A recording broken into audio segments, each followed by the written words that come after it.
Ladies and gentlemen, welcome back to the No Laying Up podcast. My name is DJ. Thrilled to be talking about another week of golf with my guys. TC is joining me. Tron Carter from Jacksonville, Florida. How are you, TC? I'm great, Deej. Just ready to talk some ball, man. I cannot wait. And another preeminent ball knower, that is, of course, KVV from the greater Baltimore area. Kevin Van Valkenburg. Kev, how are you today? I'm freezing in Baltimore, but otherwise I'm good. It is like 50 degrees here. It's not great. I'm not Kind of happy about sucky here too. Cold, rainy. Those charming fall days have it. seem to be on the way out. But we're gonna be talking about some places where the weather was good, some sunny weather all over the world for professional golf. We've got some non-professional golf stuff. We're gonna be talking about some young studs to watch. TC this week on the PGA Tour was a great indicator of some fun young names to follow. So we're gonna dive a little deeper into that. We're going to bring back our E9 segment that we started last week. Kev's going to lead that one. We've got a little housekeeping. We're going to talk about our weeks in golf. And Kev's going to play us out with another one from the road. If you missed our pod last week, there's nothing really topical in there. So if you're looking for some background on some of these segments, I would recommend going and listen back to last week's kind of a chop session episode last week on the No Laying Up podcast. But TC, this week on in the world of competitive golf, we had Austin Eckroat winning the Worldwide Technology Championship on the PGA Tour. We had Alim Kim winning the Lotte Championship on the LPGA, and we had Paul Waring winning the Abu Dhabi HSBC Golf Championship on the DP World Tour. Warring or wearing? I would think Waring, but I don't know. You're our I feel like DP I World feel Tour like correspondent here. I was watching on mute today. I feel like warring would be with two R's. Wearing would be with one R. Yeah, I think you're right. All right, I'll Okay. issue an early mea culpa there, and I'm just going to commit to wearing. I like it. A lot I of might have great. to wear that though. I might have to wear that one. That's right. If there's anyone that's cool about pronunciations, it's usually our international listeners. So I'm sure they'll be. Especially the Brits. Yeah, I'm sure they'll be super chill. A lot of great driving of the golf ball went into a lot of those victories this week. TC, Little Bird told me you're driving the hell out of the golf ball. You're back to your old ways. Please tell me a little bit about that. Yeah, I am. I'm in the GT2. Titleist It's GT2. awesome. Yeah, it's just I went from the TSR3 to the GT2. DJ, I'm flashing. I can't really do anything else right now. That's exactly where I'm at right But now. I'm driving the shit out of it. heck out of it. I know. That's exactly where I'm at. It's Making a great lot off of the bogeys deck. from the middle of the fairway. Yeah, it's so consistent across the face, which almost to the point of like, man, like, is this legal? Like, this thing's so good. But yeah, just like, I don't know, like I hit one that should be kind of a spinny ball off the bottom of the face, and it still kind of it doesn't get eaten up in the wind.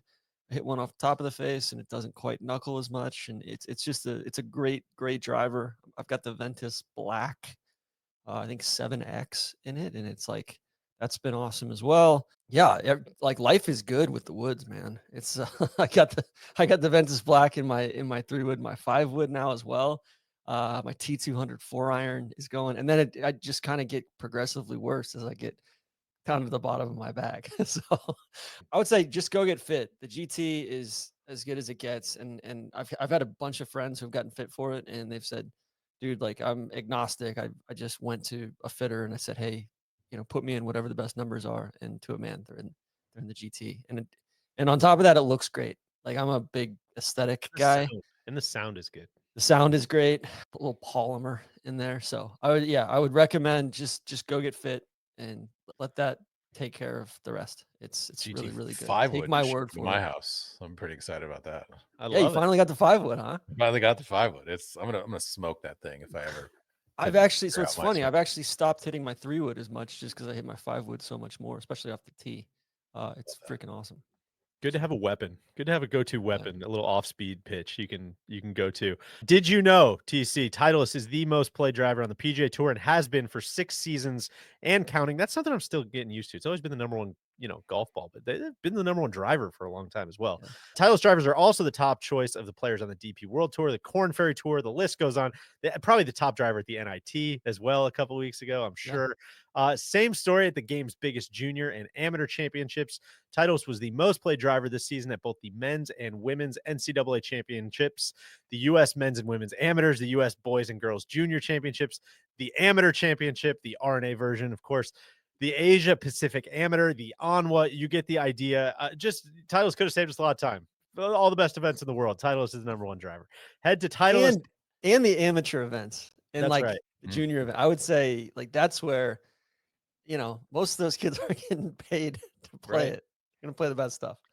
Head to Titleist.com to learn more about the GT driver line and find a fitting near you. Guys, let's get into some birdies and bogeys here. Austin Eckroat, TC, your guy, our guy. We were riding so hard for Austin Eckroat earlier this year.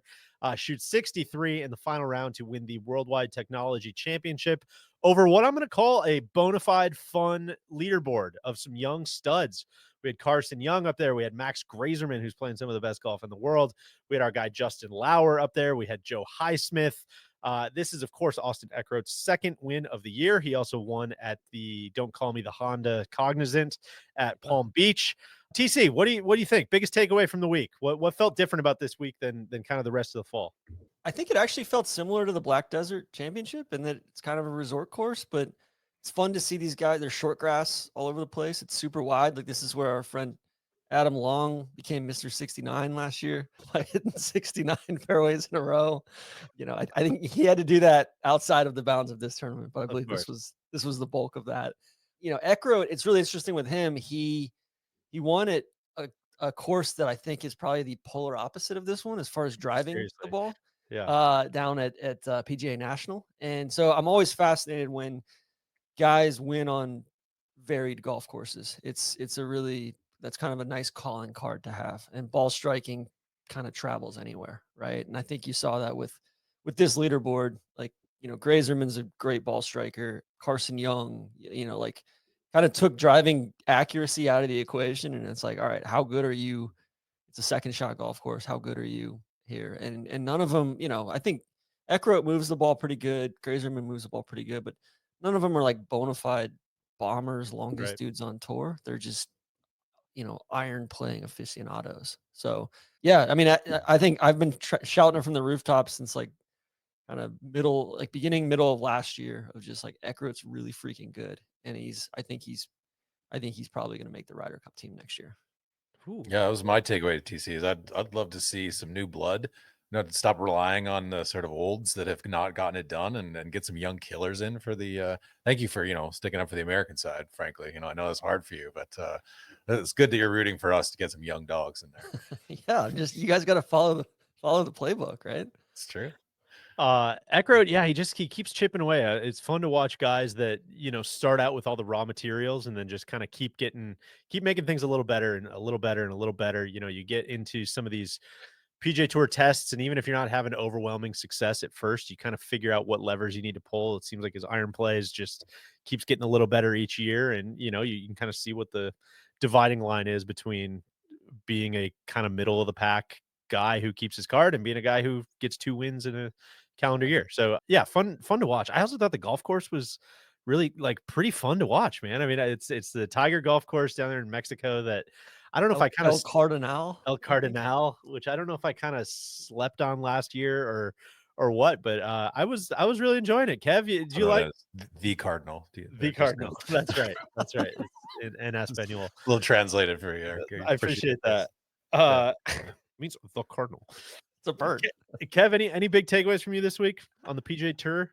Not really. I mean, I love seeing Justin Lauer, get in the mix. He's obviously been sort of friendly to a lot of us and has given us some good insights into the game, of that level, the professional level. We talk a lot about people who've just grinded and gotten so much out of their talent. I think Justin's a great example of like not giving up and like continuing to sort of earn your living and earn your piece. And man, one of these days he's going to break through, and it's going to be so great. It might be this really week. Love it. Might be. He played really well in Bermuda last year, 2 years ago. But I mean, KBB to that point, like I don't think I've seen anybody like. I'm not sure there's a single person in the entire sport that's gotten better year after year after year for the last 14 years. Like I think he's gotten objectively, like he's finished the season better than he did the prior year. Every single year for the last 14 years. And granted, he was starting from mini tours and D3 and all of that, but like Corn Ferry Tour for what felt like forever, and then went 138th on the FedEx Cup a few years ago, third last year, and now he's inside the top 80 and trending. And he's been pretty vocal about not loving the changes on the PGA Tour. I think, in fact, he said he quote hates them. But I don't think it matters if he keeps playing like this. And I think he's not one of those guys that wants to pull the ladder up behind him. Like, he wants to see that. But I think, I would say to Justin, like, man, I think your tenacity and your consistency and your dedication, like, translates regardless of what the margins are, or what, like you were gonna get to this point one way or another. I think might have taken a year or two longer, but man, like, it's been cool to see. And he does everybody. Just since everyone always kind of like gushes over the people with like really pretty swings and stuff. Justin Lauer, not the prettiest swing, but as someone who also has a very not pretty swing, he might be my spirit animal. I really, truly appreciate guy just goes hard at it. And he doesn't hit it far. He plays a very kind of almost outdated style of golf, right? I mean, it's yeah, I'm with you, TC. It's very it's fun to watch, and there's something kind of funny about, and I would happily like say this to Justin's face as well, where it's like we probably disagree on some of the changes, and what's best for the PGA Tour and what fans are most interested in probably runs counter to some of his takes on the game. But what's cool is, like, even as the goalposts kind of keep moving, like he just kind of keeps up. It's like, all right, we're gonna make this shop a little closer, like a little smaller, Cool. I'll just have to keep playing a little better and a little better and a little better. And he's kind of forcing him to up his game every year. Exactly. So I do love when you see guys like that, rather than some of the guys who bitched and moaned about a lot of stuff and then end up finishing 208th in the FedEx Cup or something like that. Puts his head down and gets it done. I think. I mean, I would say another guy, like, had the pleasure of playing with him earlier this year, Max Grazerman. Yeah. Just dude, he's playing so good. Big fan of his, and like, what a season. He's second at 3M, second at Wyndham, finished T2, I think, or finished, I think, T2 at Zozo. Yeah. A few weeks ago, and then top 5 here this week. So simply can't stop finishing in the top 5. Yeah, Won't it's crazy. Stop. Yeah. So, and Jaime Moreno, his caddy, actually he caddied at Bandon for us. Really? Years back. Yeah. Hey. Great caddy too. So. TC, what else? A couple other your dudes up there at the top of the board. I got Carson Young. I mean, he's got so fun to watch. Strong. Yeah. It's wafting. JT Poston tendencies. I love it. Carson Young played at Clemson. I think he's got a better mustache than Johnson Wagner. Wow. And I don't know. I'm a huge fan. He could not be friendlier. Loves to fish. He's just, slender, ball striking, doesn't really wow you with his game, but he just knows how to get the ball in the hole. And he's I think he locked up top 125, and good to see that. And then one more thing on Eckroat, we got to get him out of their shirts with the zipper plaque. Michael Kors. You got to talk to your guy Mike Kors. I know it's bad. It's bad. I don't know. He might need to be voted off the Project Runway right now. Yeah. And then a good tidbit on Joe Highsmith, who was kind of in the wilderness in the regular season. Didn't play all that well in his debut year, and called up his coach at Pepperdine. This is per Brentley Romine over at Golf Channel. Called up his coach at Pepperdine and said, "Hey, like, I gotta fix something. I gotta find something." And he said, "Well, why don't you just go back to your old swing feel, which is a pull cut?" Which, man, I might need to go back to my old swing feel, which is a pull cut, because since then he's been absolutely feeding in the fall series, and has basically played his way from way outside to inside the top 125.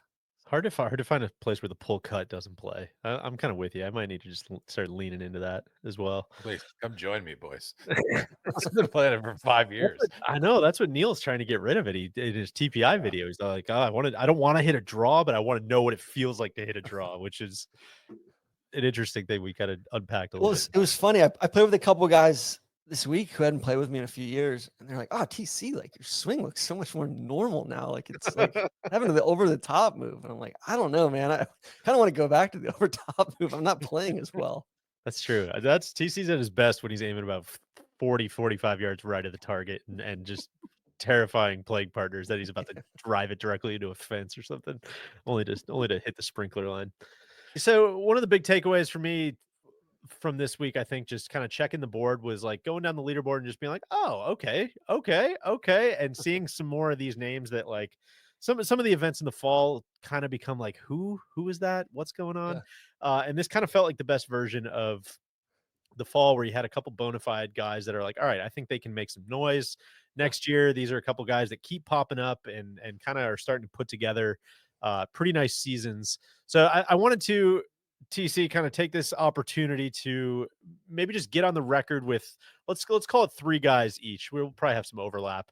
Who are some guys that people need on their radar now? Names you don't want to be hearing for the first time at Amex, you know, a little bit of impress your friends. I called it type of names. Who's first on your list for that? Let's go outside the top 50 on the FedEx Cup. Outside the top 50. Well, I got a guy. Listen, everybody's heard of this guy. He's a multiple time guest on this podcast, but I think he's a post hype sleeper. He's healthy again for the first time in a while. Harold. It's Mav McNeely. Oh, yeah. I thought you were gonna go Harry Higgs. Well, I had Mav. I had HE too. I had Mav on my list as well. Yeah, I think Mav played well this week. I think he finished 53rd, or he's 53rd right now after the Mexico event. And should be, into the Genesis and Pebble and that sort of thing. So I'm saying Mav, I think his best golf is ahead of him. And he's got his brother on the bag now. Seems to be in a good place. I totally agree. It just seems like he's raised his floor a ton, and he's kind of one of those guys that we talk about on this pod all the time about like taking advantage of your good weeks. You know, like when it shows up, are you getting the most out of it? And he seems like he's starting to master that skill. I think he had 10 finishing the top 20 10 times this year, very quietly. Like he's just kind of stacking up points and taking advantage of those. Like you said, he's on the other side of some of these injuries. I couldn't agree with you more. He was also on my list. Kev, what do you got? Well, I went off somebody who didn't play that great this week and hasn't actually had a great fall, but I still believe in Pearson Cootie. Didn't make the cut this week, but I'm still buying long term. I think got a lot of game. Has really kind of a late bloomer. Wasn't like a really stud junior player, but I still feel like hits it. It's a long way. Like really just solid pedigree is gonna still be like in the mix. I don't know about like early in the season, but as we're getting more reps here, is gonna I think be overall like by the end of the year. In the inside for sure, the top 75, we'll say. Just needs to stay out of those foot races with his brother. So he, broke his arm last year, I think. TC, I think you're gonna like this one. In true TC fashion, I am gonna ignore my own criteria here, and I'm gonna pick 2 roommates, and I'm gonna lump them together. Okay, and that is Michael Thorbjornsen and Koala Carl Phillips. Koala Carl, who I believe both moved to your neck of the woods in Jacksonville. Michael is fully exempt through finishing number 1 on PGA Tour U. Already 2 top 10s on the PGA Tour. He has already been a stud. I can't wait to see what he does in kind of that first like really full go get it season. I think he WD'd last week. It looked like he had a knee injury, so hopefully he's all good. All good. Availability is the most important ability. Exactly. And it doesn't, I don't know that his floor is super high. He's still kind of like, it's a lot of like miscut or, T10 type of situation right now. But I think he mashes the ball, just, prodigious length. But I'm interested to see what he does. And then Carl Phillips, who also from Stanford, came out of college, finished top 15, I think, each of his first 4 Corn Ferry Tour events. I think he runs pretty hot by all accounts. Probably a little bit of a fiery guy from Australia, and I'm just kind of curious. Ended up getting his card through the Corn Ferry Tour and won out there. I'm very curious. We're always looking for personalities, and for better or worse, sounds like he's got some personality. So I've been doing some due diligence on Mr. Koala Carl. And, just calling around, mixed bag. Yeah, it's either you love him or you hate him. That's exactly right. Guys you played junior golf with, or college golf with, or guys that are out on tour now, and truly a mixed bag. So my kind of guy. It sounds like though. Yeah, I think it's going to be interesting. Seems like a gamer. Yeah. Good. I didn't realize bad. he moved here. It's going to be interesting. Yeah, you might need to seek him out. Maybe if he's Australian, maybe he's a coffee guy. Maybe take him down for a pour over at Bold Bean or something. You really start plumbing the depths a little bit. I think on the Thorbjornsen front, I'd also like to get him. Like I think he should have opportunity to renounce his U.S. citizenship, or at least for team competition goes, right? What a scummy move by you. Is that right? Like he's got, I think his dad or somebody is Norwegian or Icelandic or something. I think that's right. We'll have to dive into that.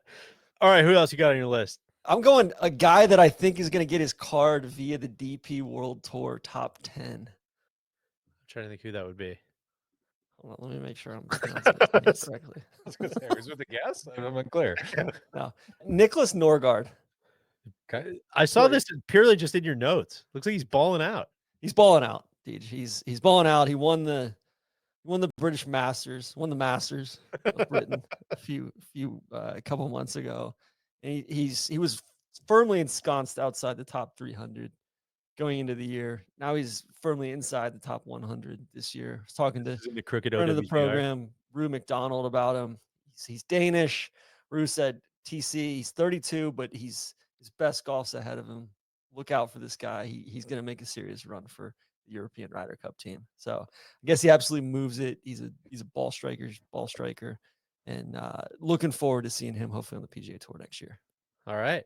I am going to go next with a guy that has been around. He's been on some leaderboards already. You notice him because of his hat, of course, and kind of set the Korn Ferry Tour on fire a little bit, and then didn't really back it up. And now I think has like really made some quiet improvements and is playing some really nice golf. Of course, that is Harry Hall. I think he's really improved his iron play a little bit. He makes a ton of putts. He's figured out how to win a decent amount. He won the ISCO in July. In case you missed that one. That's the Barbasol, right? That's that the is. Barbasol. And I was checking it. I just again quietly playing really good golf. 8 top 25s in his last 11 starts. Kind of balling out and figuring it out. So again, kind of like one of those guys that like gets his card, gets punched in the face a little bit, and then makes the proper improvements to take the next step. So I know he's a PGA Tour winner already, but I think he's one of those guys to just keep an eye on. Could pick off a big event or two. Kev? All right, DJ, I'm going to go, I don't know if you've heard about this guy before. It's kind of an obscure name. His name's Jordan Spieth. Okay.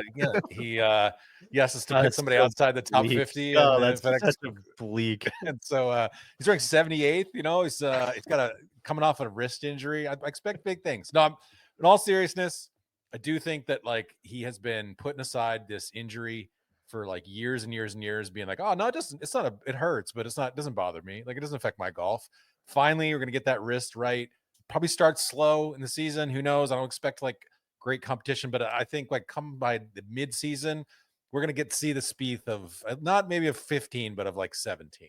We're going to see the man return. I hope so, my man. That's I hate what you did there, but I appreciate what you did there. In the rules, I was very right. kept asking about the criteria. Where are we going to go here? Does it have to be Spieth? Anyone else? Criteria. Okay. All right, TC, one more. What do you got? Yeah, a lot of different directions we could go here. I could be a scumbag and choose somebody like DB Straight Vibin or HE, guys that have been hurt that are now healthy again. I'm not going to do that. Okay. And you know what? I think Matt McCarty should be off limits. I wasn't even going to say it. I thought that would be in poor taste. Exactly. And I'm going to go with Frankie Sappin. Nice. Minnesota's own. Yeah, coming off Korn Ferry Tour, Minnesota's own, Alabama guy as well, and Roll Tide. You guys know I'm a big Roll Tide guy.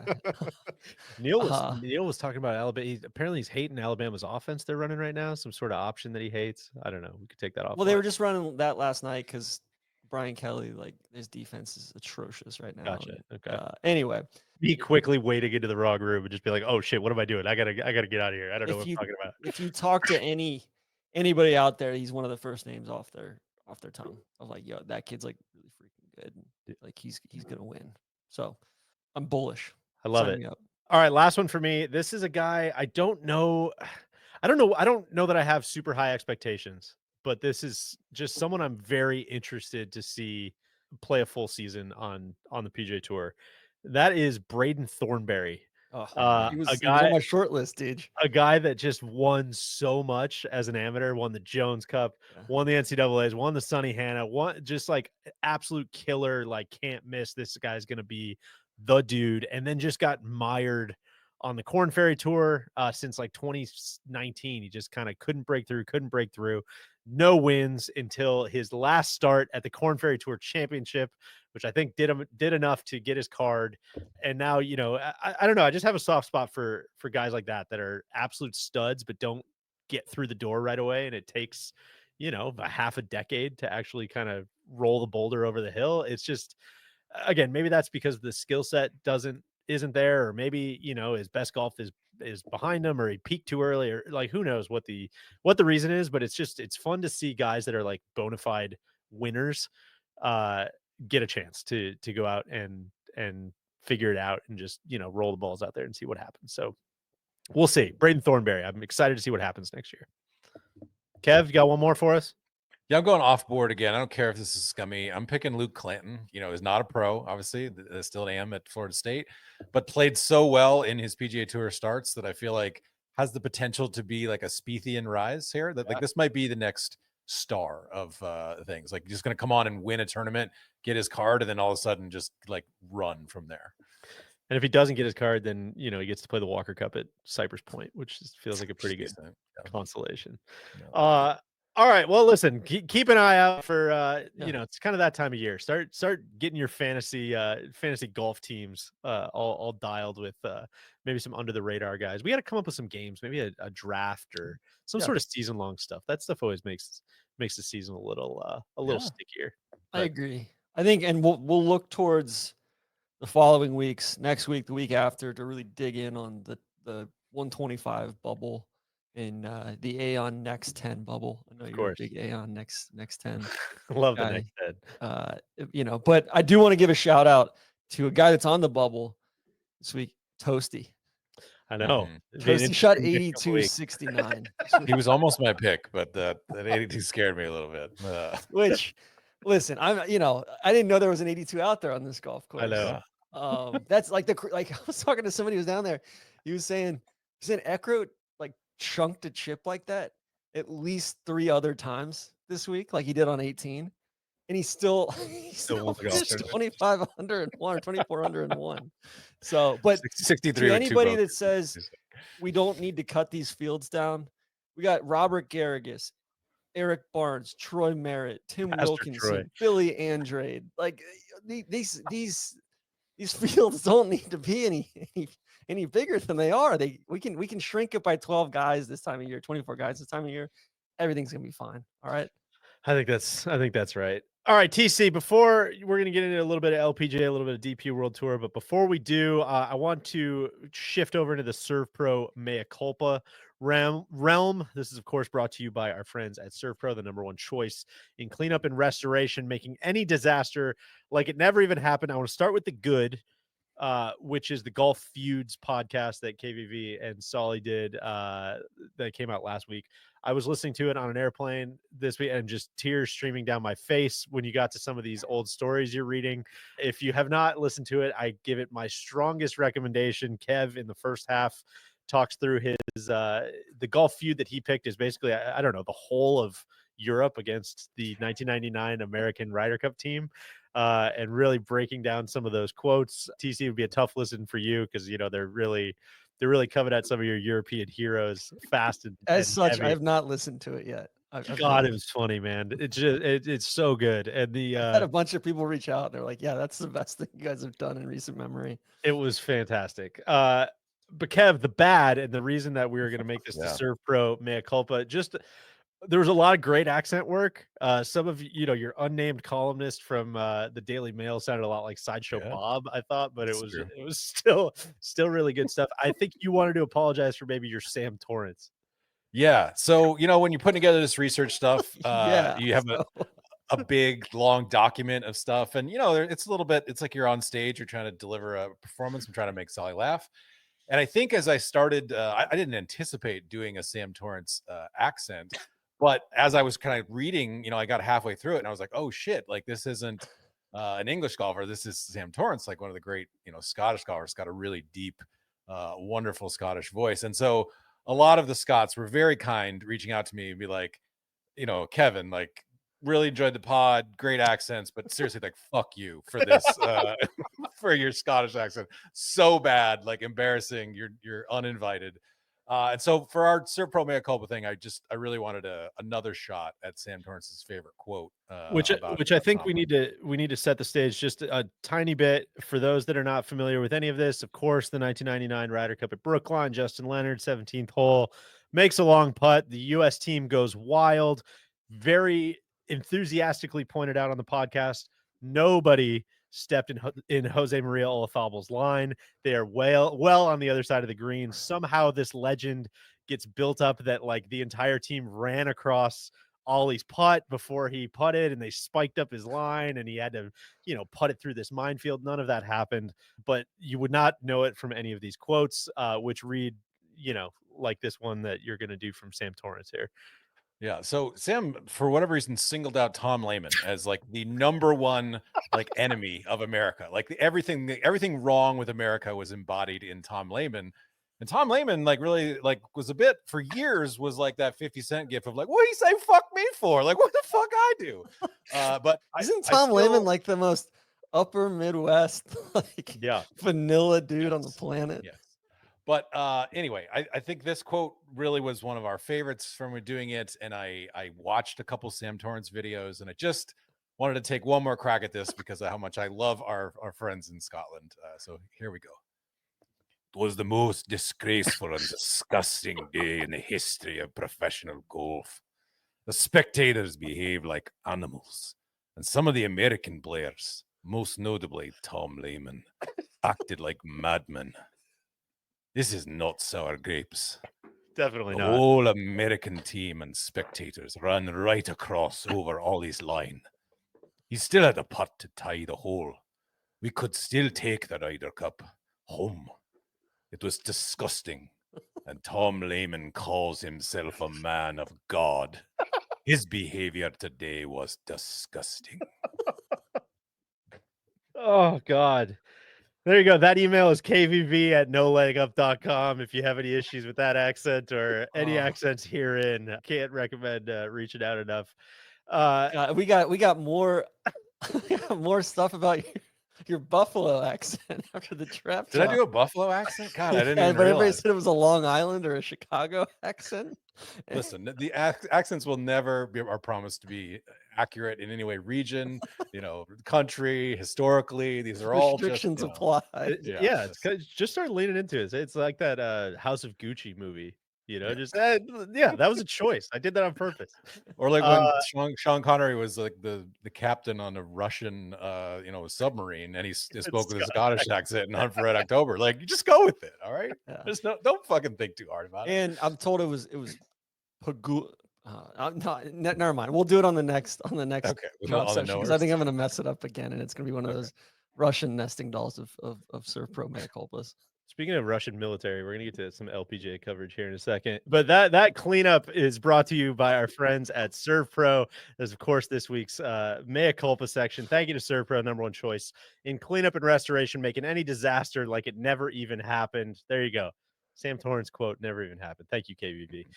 On the LPGA, Lim Kim wins the Lotte Championship in Honolulu for her second career LPGA title, her first victory since the 2020 U.S. Women's Open. I believe she won in Houston, TC. I believe you guys were on site for that one, weren't you? We were. That was the COVID U.S. Women's Open.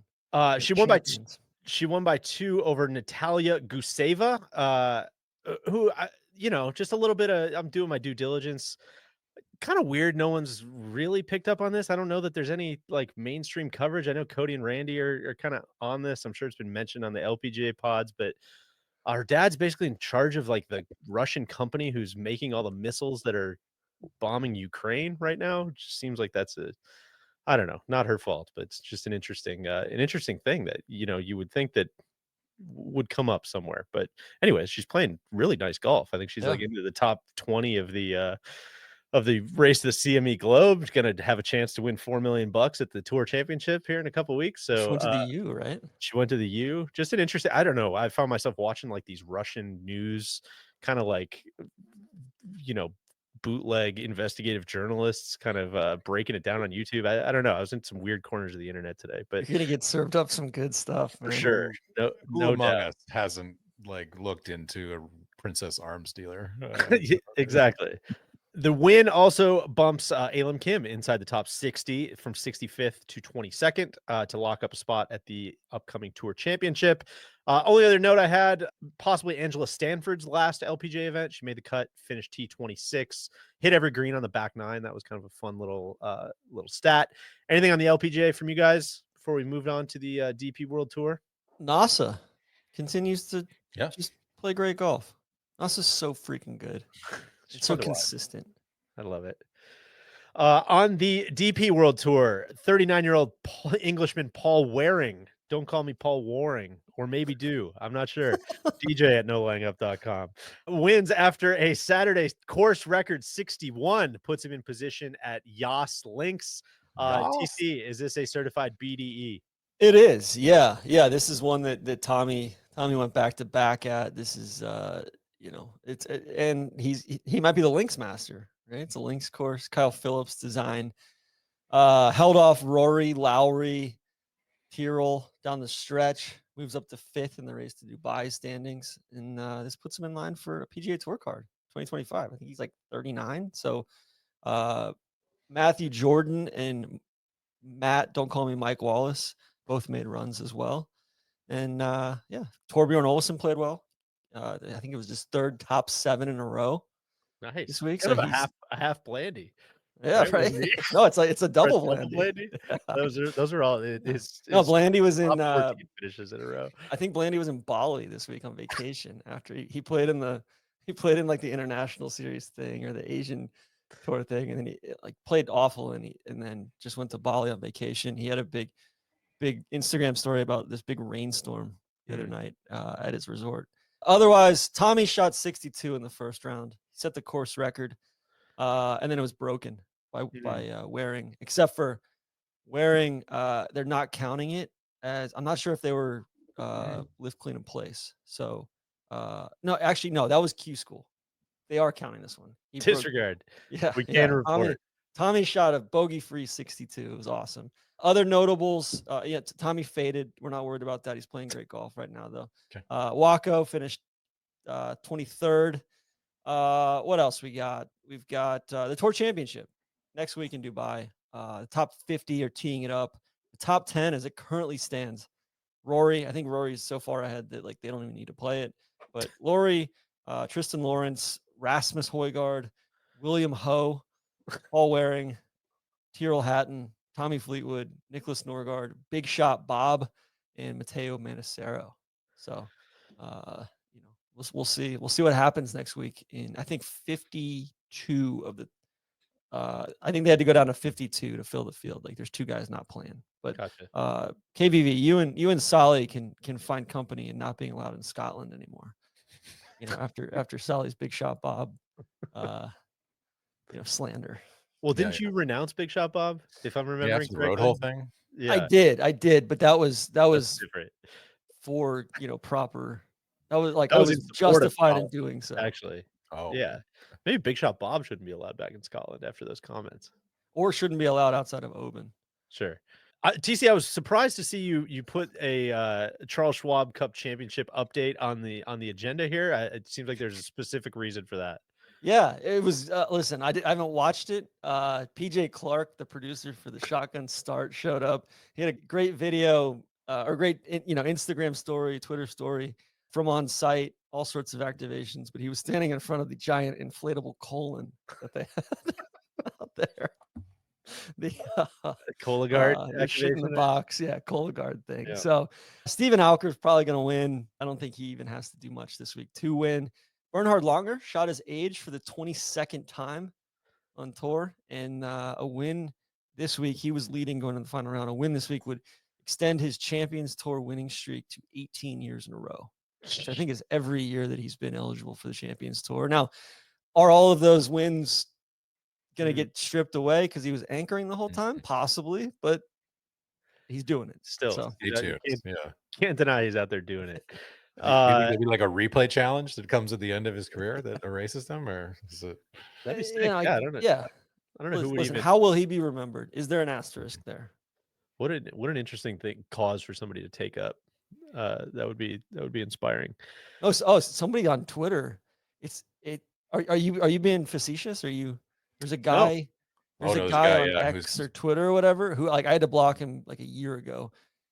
Every single day he would tag me in another video of Bernhard Langer anchoring. It was like his life's crusade. And it feels was like you let him incredible. down, TC. You weren't willing to hear the message. No, I heard the message. I just Can't heard it hear like the message over anymore. and over and over again. I'm like, I'm on your side here, man. It's just like Mark Felt banging down Woodward's door here, and you're just like, no, I'm good. Like, I don't want any part of this. I'm powerless in the face of Bernhard. Okay. Let's move on to a new segment we've been calling the E9. I want to get out ahead of this. We did this last week. I was not aware that our friends over at the Subpar podcast also have an emergency 9 segment. This is not a shot of aggression at our friends Colt and Drew over there. We could call it anything. I don't care. It's we're still early in it. So if you got any nominees for what we should call this segment, please hit me. Or maybe E9, emergency 9. There's only like 5 golf terms out there anyways. There's only so many to go around. E9, 9 and dine. Go fuck yourself. We'll do whatever. Yeah, maybe they're different enough. No, I mean, Gravy and the Sleeves don't need to go fuck themselves. No, exactly correct. Just anybody that does have situation, yeah. situation at large. Yeah, exactly. So yeah, a half-hearted apology to our friends Gravy and the Sleeves if we did step on Presented by Mea Culpa. on your toes. Or by Surf Pro. Exactly. Kev, why don't you take the steering wheel here? You have put together 9 things that you would like to talk about here for our E9 segment. I'll turn it over to you. Absolutely. I feel like the war correspondent.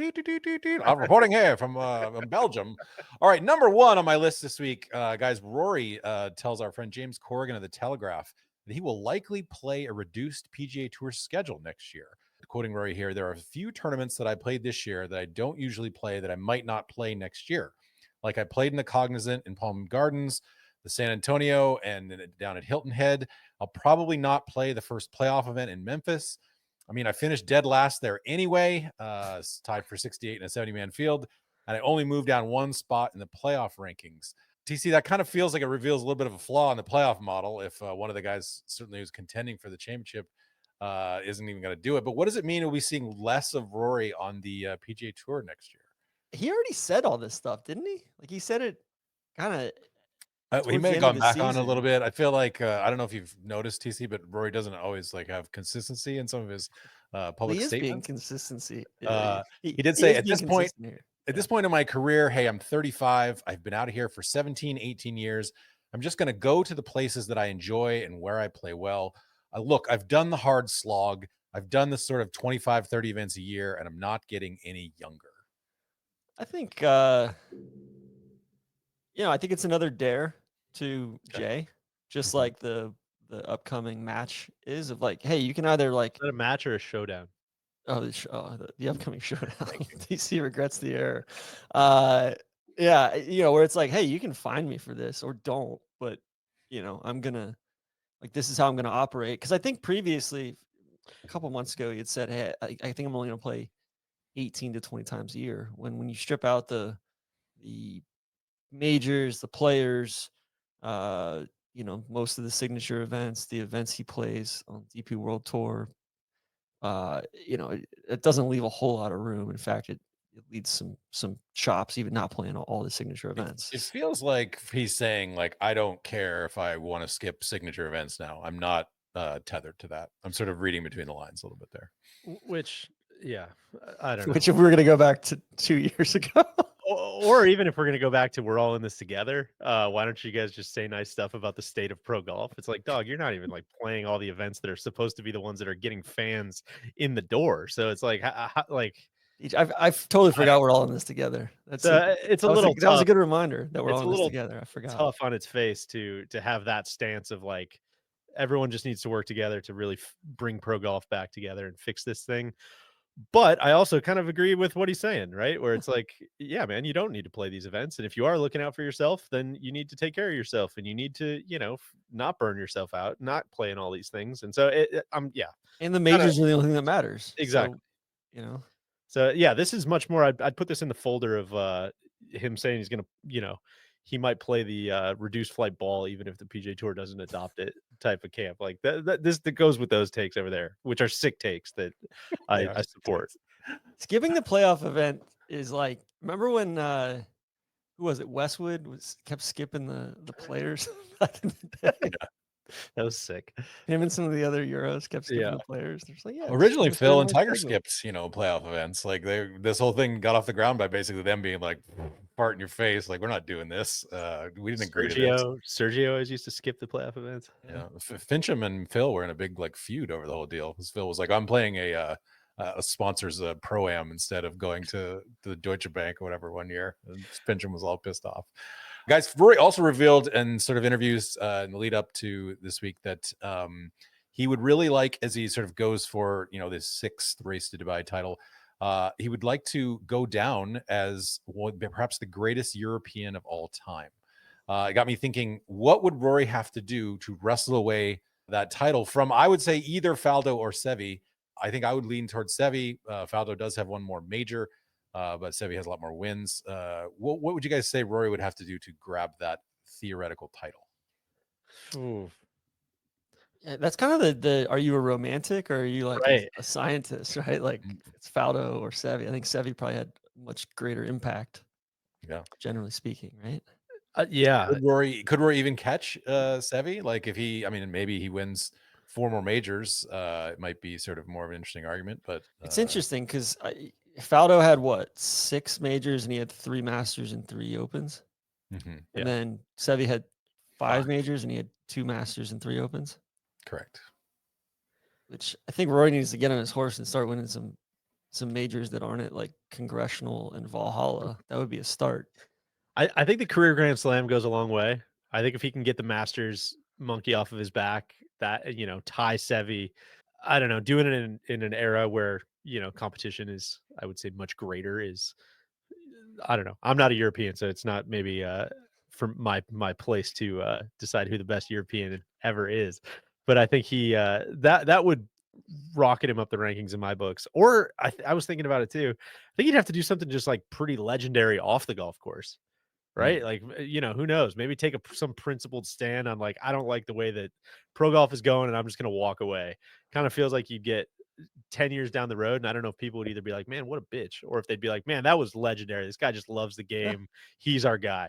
So I don't know. That's what a wildly unfair answer. But I think it's like, yeah, you got to either like blow out the O-ring on the scientific side of this thing, get to 7, 8 majors and a career Grand Slam, or I think you got to do something pretty legendary, like off the golf course, which I wouldn't say any of the moves thus far would necessarily go down as legendary. Or, we haven't even factored in any TGL team championships. That's true.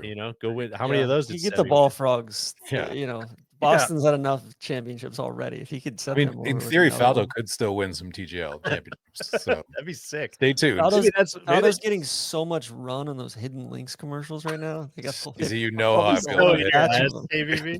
Please, every time I see it, I want to put my foot through the TV. He's got that hidden links embroidered robe and just just whipping around in his sports car while KBB is just stuck at the airport. He's always wearing Holderness and Bourne stuff in it too. I'm like, man, listen, I always text I'm gonna hold Alex my tongue. Holderness, and I'm like, you're getting so much run from Faldo, man. He Faldo's hopped getting on that chopper while KBB stuck drinking like I'm the fucking at the embassy at Saigon, and Faldo is taking off and leaving me behind. He's that's how I feel, dude. There's no like bringing every man along for the road. It's leaving me behind. God.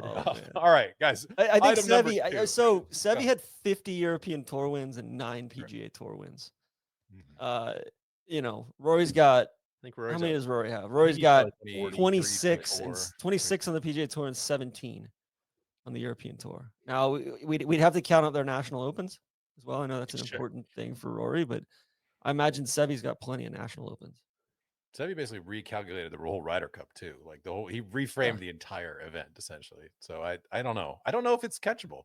I think he might not be able to do it. I kind of agree. Yeah. We'll It's see. just steeped in too much lore. I feel What like if Rory not really a goes? rational conversation.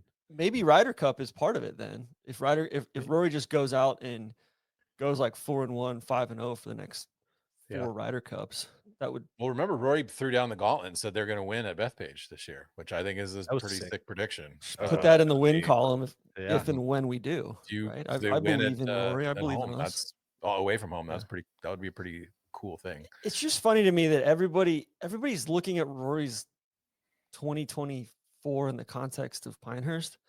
I think Rory played some of the best golf he's played in a long time this year, and like it seems like he's aggressively trying to not be beholden to anybody right now. So it's like, cool. I'm betting on him to play really, really good golf into 2024 and 2025. He did reveal that he has been undergoing a swing change, that he basically just hit into a screen. Maybe this is part of the TGL practice thing, but hit into a screen for like 3 weeks. It's practice for the temple. Yeah, trying to get the club less across the line. You gotta be prepared for the temple, TC. If you're gonna be a hero, you gotta. Which on the temple, we didn't even realize that there's a strip of rough, graduated rough before the ending. There, I also didn't realize it's like 500 some yards. Yeah. Oh, it's long. Really long. Yeah. Yeah. Huh. Honestly, the weirder the TGL holes get, the more I'm in on this. Like, I know. More to come on that. Yeah. Later in the show. All right, guys. Item number 2, back to Rory again. He took some time to answer a question about how the presidential election might speed along a potential merger between the PGA Tour and the PIF. I think from the outside looking in, it's probably a little less complicated than it actually is. But obviously, Trump has a great relationship with Saudi Arabia. He's got a great relationship with golf. He's a lover of golf. So maybe, who knows? As the president of the United States, again, he probably got bigger things to focus on than golf. And I really want to focus on the second part of this quote here, where Rory said he's got Elon Musk beside him, who I think is the smartest person in the world. I might argue that that is not the best take, but I wanted to get your guys' thoughts on who is the smartest person in golf. Who would you sort of signal out as the person you'd most be like, I have supreme faith in their intelligence? I will. You know what? I'll stick up for Elon for a sec. I think Elon's very smart. ABV. He's like, I didn't say Elon's not smart. Okay, I just said that I don't know that I would call him the smartest person in the world. There's but that leads me into my answer. There's different kinds of smart, right? That's where I was going to go. If you're going like standardized tests, I think it's some of thust people we've met in like Titleist R&D. I'm like, yeah, I think those guys are probably. That was the first guy on my list, Mike Madsen. Yeah, I think that's where it's like, yeah, they'll figure out whatever problem you have to solve. Yeah. But that's probably not quite as fun. I think there's probably some more recognizable names, more well-rounded people. You know what? I had Ben Crenshaw. That was a good one. My list. As far as just, I think there's different kinds of intelligence, and I think he's very socially intelligent. He's very he's got a great sense of historically intelligent. He's got a great sense of context and how to tie things together with golf that are seemingly unrelated. He would probably be one of my tops right there. I had 2, and I could go either way. I always, anytime Mike Wan's talking, maybe he's just a really good salesman, but I just, anytime he's talking, I'm kind of hanging on every word, and like he's just such a good communicator that, and I think he's very deferential to experts on his team, which is a certain type of smart, right? Like he just he knows how to manage people and teams and get stuff done, which I really appreciate.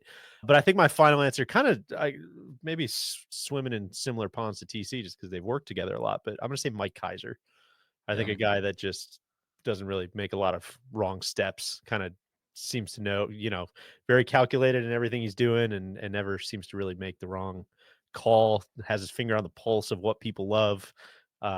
He'd be my answer. I'll throw a wild card out there. Yeah, I'm going to say this is a totally off the board pick, but I thought John Rahm basically taught himself English entirely. I'm always really, really impressed whenever I hear John talk, and I'm really impressed that when people are able to essentially crack jokes in a language that they did not grow up in, that to me is okay, you have a brain that works on another level entirely, because it's pretty rare that you ever hear an American fluently speaking Spanish or French or whatever, and then like the media being like, oh wow, this guy is so he gets this so, but like John is like very clever, and he can make I think kind of really interesting, provocative statements both in English and Spanish. And I just think he has a very good sense of history of the game. I think you could argue that John played the live PGA Tour stuff better than anybody, and got mega paid out of it. I think he got mega paid out of it. I think the whole suggestion that he has like enormous regrets looks pretty silly, to be honest.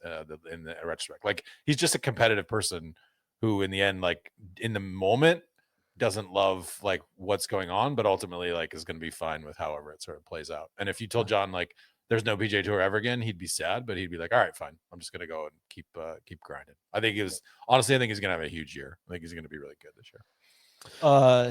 I was asking others about this too. They're saying, like I was talking to Nico Darris and talking to Shane Bacon about it. Marty Jurtson, King. Everybody says like he's just out there smart as far as like he doesn't take half swings. He swings. He just changes up his ball. He plays a different ball. What? Like if it's not a one ball tournament, he'll play a different ball on each hole or each par 3 if he knows he's going to have to hit a certain distance. It's crazy. Who else? The Cat. I mean, if we're just talking golf, like golf swing, golf. Yeah. I think the Cat's overall intelligence, maybe. I don't know. I'm just thinking about other people that I've had. That maybe has made the smartest decisions in life. Like, I know Mickelson's listening to this and saying like, pick me. Phil, I'm not going to pick you. Greg Rose, PPI, like he's crazy smart. I think Ann Walker from Stanford is someone I've just like flabbergasted by. Paul Goydos is up there. Great. Yeah. He's like, I think it's, I was talking to Wolfie about this too. It's like people that are very humble in their opinions and seek out differing opinions and are really, kind of intent on that. I think of like, hey, tell me why I'm wrong, or hey, I want to learn more about this. I think that's big. So anyway, Kev, before we move on, can I give you a word from our friends at Rhoback? Please do. Rhoback activewear. You all know Rhoback. Best fit, best feel. TC's wearing it right now. We talk all summer about Rhoback polos and shorts, but it's getting to that time of the year where you can start to re-up on your hoodies, Q-zips, crew necks. The fabric is buttery soft, has a perfect stretch. They can all be dressed up, dressed down. Once you feel the fabric, you will absolutely get it. If you haven't already, it is time to load up on some Rhoback for both yourself and for others. Use the code NLU on Rhoback.com for a generous 20% off your first order through the end of this week. That is Rhoback, spelled RHOBACK.com. That's going to get you 20% off of all bottoms, Q-zips, hoodies, and more with code NLU. This is summer, but I'm just going to say the fall. Also not the same without Rhoback. Kev, you got a favorite Rhoback piece you're rocking right now?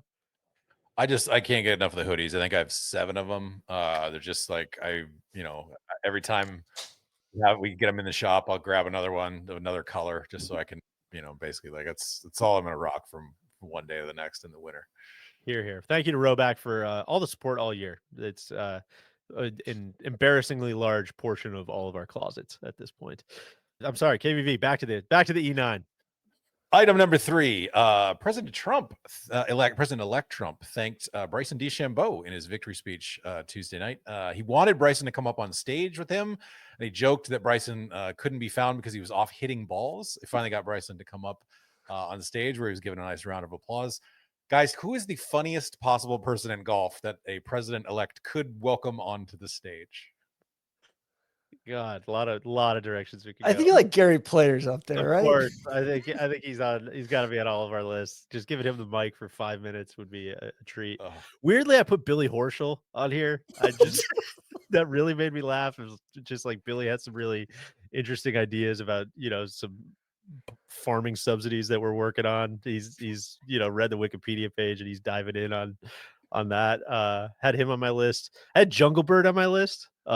Just kind of an environmental, like Davis. Just kind of an environmental. We love Jungle Bird, don't we, folks?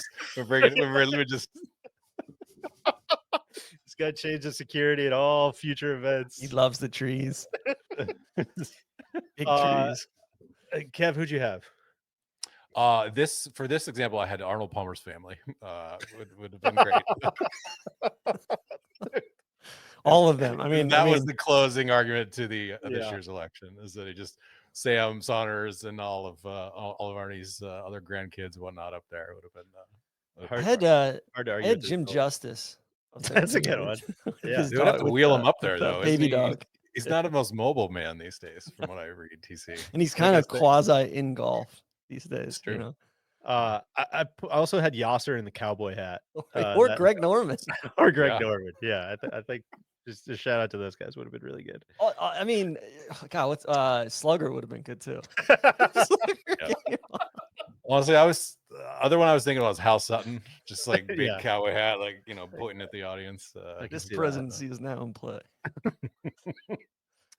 All right, guys. Item number 4. This is our architecture corner. Trevor Dormer was announced as joining King Collins Design.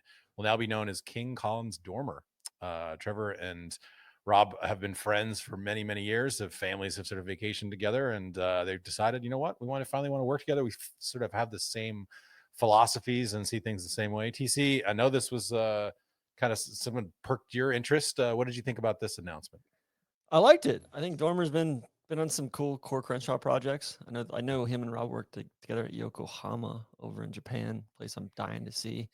I think he's been working lately at Old Dane, the other little 9-hole course down the street from Landman, owned by the same family. And like he worked on Cabot Cliffs. I know he worked on the other Cabot course down in St. Lucia. So and I think he did Landman with Rob as well. So, good stuff. I think, nobody loves the Canadians more than I do. I like the Western Canadians, guys. I like anybody, Canadian Rockies, big fan. Also cool too, just not a lot of I don't know, it's kind of hard for any of these guys to totally break through on your own. There's only so many golf course jobs to go around, and so to break out on your own and try to have your own design firm under your own name, it's a really tough row to hoe. So having teaming up with someone like Rob and Tad, and it's just it's good. It's good too. I think it portends that there's expanding, right? That there's a lot of projects in the hopper for them, and even more that we don't know about. Yep. So. Guys, in further architecture news, the TGL people were sort of fired up about the temple this last week. TC, I'm gonna rely hard on you for some insight into this. This way we learned that the Brontosaurus would not fill the TGL screen. Tell me what you want us to go from there. Yeah, so every Thursday, they're gonna do a will it fit post on Instagram, and this week we learned that a Brontosaurus would not fit on the screen. It's bigger than a Brontosaurus. It's too wide.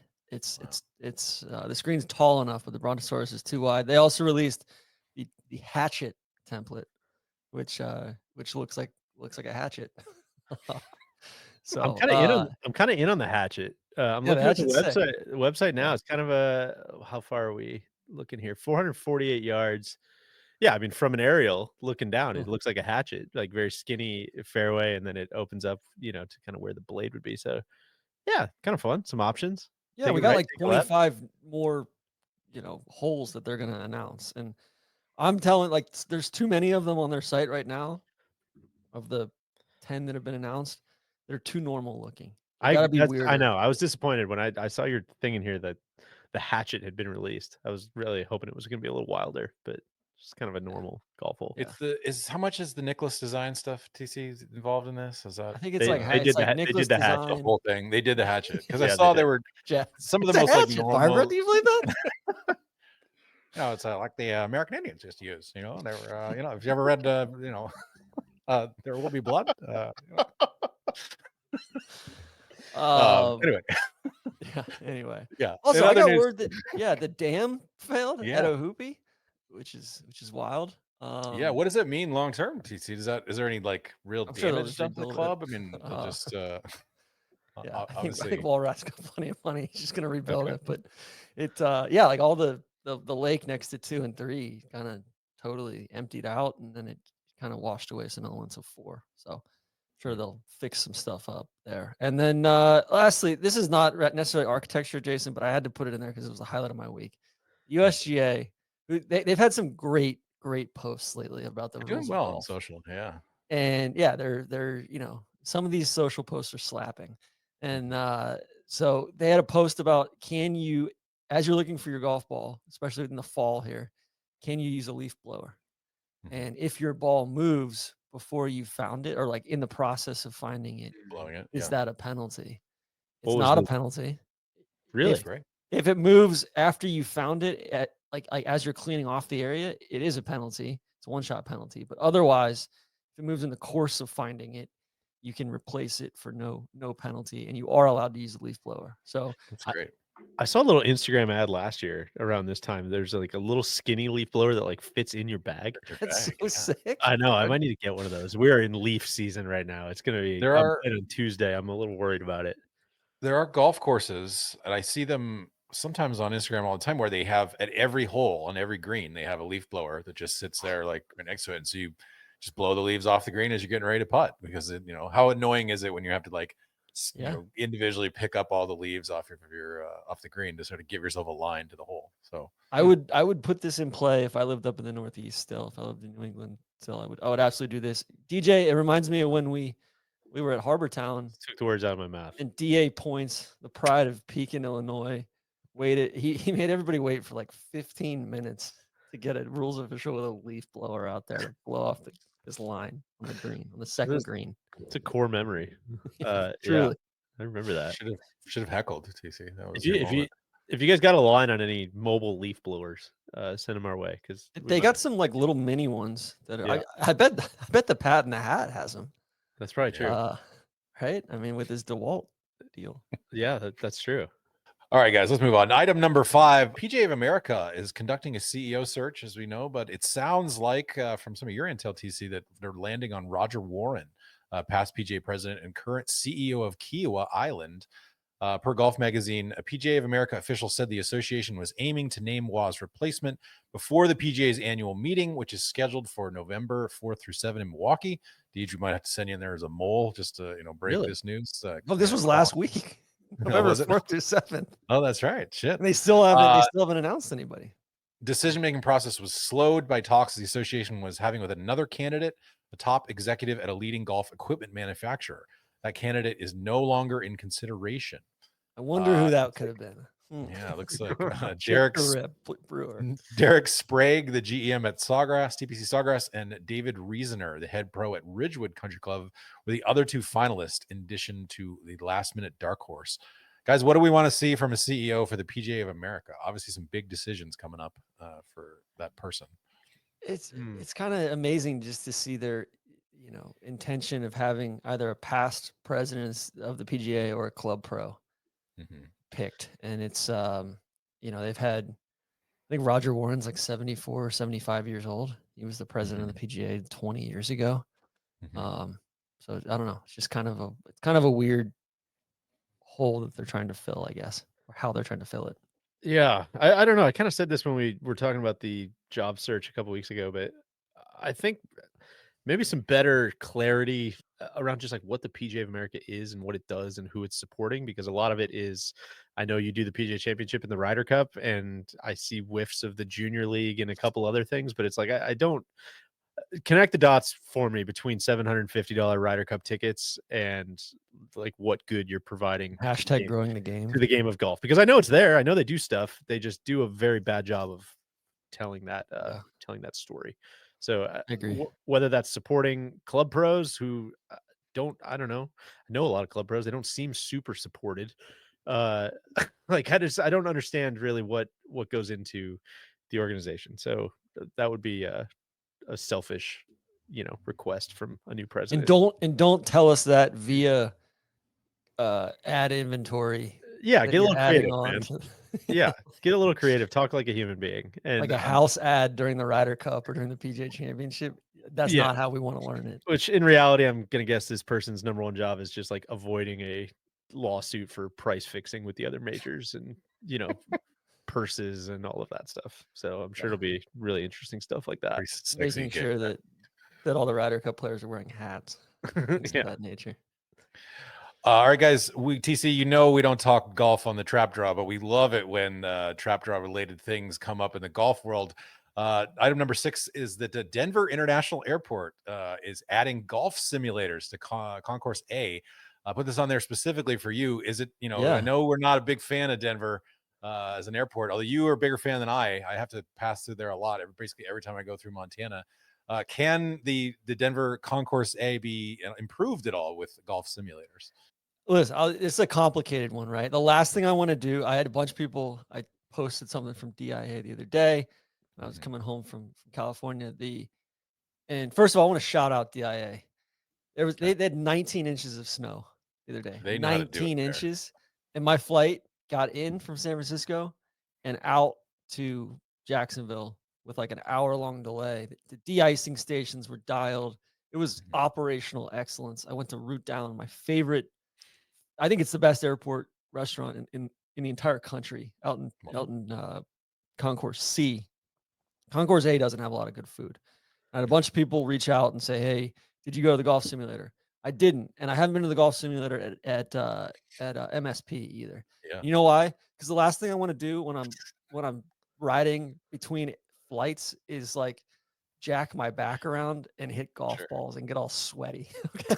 That's like I don't understand. Like maybe a putting studio or something, but I don't have any desire to hit balls in the airport. That's just maybe if I had an 8-hour delay, right? Yeah, I'm sure there's only so many simulators we're talking about here. So it's probably a pretty small audience who's like, I just got bodied by delays and I'm gonna be here for 6 hours, who are actually gonna, take advantage of this. But I'm kind of in the camp of Denver. Why don't we get like the trains moving regularly? Why don't we get, why don't we make sure like, I feel like I'm gonna have a panic attack you know, between gates because there's 13 million people running around inside that place.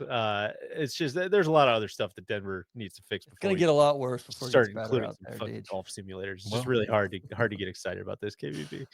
talk to the Illuminati, who obviously runs the Denver airport. Exactly. So we'll put in a request officially with them.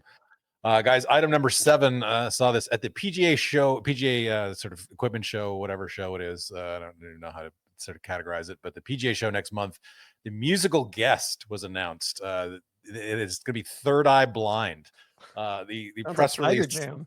yeah, the press release to announce this celebrated the authors of Semi-Charmed Kind of Life and How's It Gonna Be by saying, in recent years, the band, I put this in for you, has continued to have gained artistic clarification as we are, I guess, rethinking the reputation of Third Eye Blind. And surprisingly, their fan base is younger and more dedicated than ever. Guys, Really? as much as it excites me to imagine a bunch of white dudes in half zips rocking out to Third Eye Blind in a Motorcycle gigantic drive-by. warehouse, Roger Warren. the real question I wanted to ask here is, what is your take on music on the golf course? Are you in favor, against, or indifferent? Wildly in favor. I think that should be go without saying. Can I real quick? When I was in high school, there's a music venue up here, actually in Milwaukee, called the Rave. Anybody who's been to Milwaukee will laugh. They used to do this thing on like these weekday shows that were like, oh, if you're a local band and you can guarantee that you're going to sell like 100 tickets or something, we'll let you play on one of the side stages at like 4 p.m. You can say that you were opening. And my band did that when I was in high school for Third Eye Blind. So I was Yeah. they've always had just a very fun, You're like a peer. yeah, exactly. So Are. I for one am happy that they're gaining some artistic clarification. I think that's exciting. What was the name of your Steven band? Jenkins on the pod. We're not going down that road, TC. I'm sure there's I don't want any Google sleuthing going on on that Wow. front. Well, I mean, yeah, your following's not going to be younger or larger if you don't share this. No, we're comfortable with our fan base. We don't, we're not trying to get younger or more dedicated. Certainly, less dedicated. ABB, I'm agnostic on music on the golf course. I will say there's nothing worse than bad music on the golf Agree with course. that. Well, I was going which to say, happens what far too often. what constitutes bad music on a golf course? Like, what if someone's playing? What are you like? Oh my god! Like, I cannot do this. Yeah, I struggle with stuff that like doesn't have a lot of rhythm or like that's just kind of herky jerky. It doesn't, like I'm fine if it's like intense or whatever, but it's just got to have like Like even some rap stuff, I'm not into. not If really. it's got like if it's got a nice beat and a melody to it, I'm good with it. But otherwise, it's like, man, I cannot get down with like the just spitting bars on the golf course or But listen, I'm also the guy that like my son told me this morning. He's like, Dada, you really like Jimmy Buffett because I've been listening to Margaritaville radio like almost Thank nonstop. you, DC. So, Yeah. Well, paying your respects to Jimmy. Exactly. gone. I still can't believe he died. On to you, R.I.P. Pink Floyd, I think, is good sort of background music for golf course. I always enjoy that, even though I'm not even like a huge Pink Floyd fan. But whenever I hear it, I'm like, like this is sweet.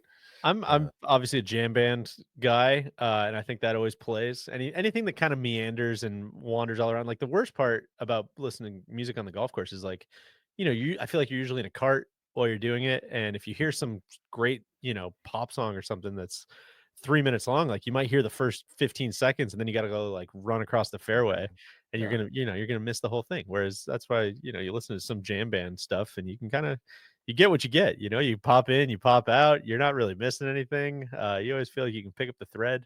That Tell always you what plays. plays Iration, Revolution. Totally. Like that's big down here in Florida and Jax. I agree. The iration radio is always great. Yeah. You know what I've really loved? Our friend of ours, Joe Zwickel, former caddy at Pinehurst, now caddy's out at Bandon. I remember we were playing one time and he fired up like this. It was all this like 80s surf music, like Surf music, yeah. Mermen and some of Yes. that kind of stuff. I still listen to that all the time. So shout out to Joe.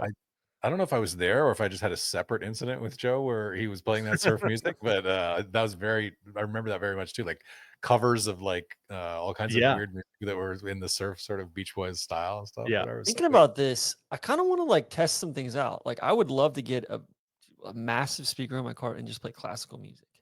Sure. Hmm. I can see If that. that zens me out a little bit. It's good. Give it a shot. Let the people report I'll back. report back. Yeah. I would say, Deej, don't sleep on just hooking the speaker to your bag and then walking. Like Yeah, that's I don't need the cart situation to have a speaker.